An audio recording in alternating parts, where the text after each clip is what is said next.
I have a question for you. In regards to down payments, I have a lot of clients that will come to me and they'll necessarily say, oh, well, I don't have X amount to put down. What would you say to them when they're paying a lot of money in rent? What would you say to them in regards to different amounts that they should put down on certain properties? Yeah, no, very good question. So historically, 20% was the benchmark that people wanted to have or thought they needed to have before they could buy.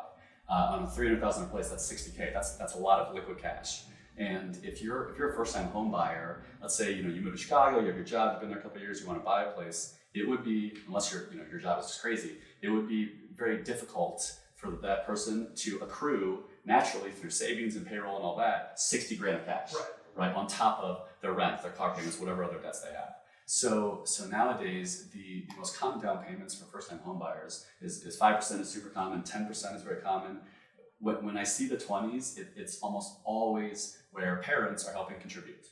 And there's nothing wrong with that. And I've been noticing a lot more over the past couple of years that parents, when I talk to them, because they always want to talk about financing, to take care of their son or daughter or whatever, that they'll tell me, hey, Michael, I would much rather help my son or daughter now by helping them buy property with a gift, as opposed to this money sits in an account somewhere, and then when I croak 20 years down the road, then they get it. Absolutely. Right. It's so much more impactful and helpful now than it will be down the road. So the days of 20% is no longer necessary. We can use as low as 3% down.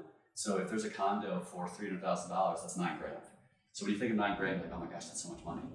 If you're paying rent, you probably had to pay first month's rent. That's $2,500, $3 grand, whatever the rent is. You might have had to give a security deposit. That adds on top of it. So you're almost halfway there, of just renting. So then if you can put together a few more $1,000s from either saving, again, maybe ask family for a little bit of help, then you can get to that 3%.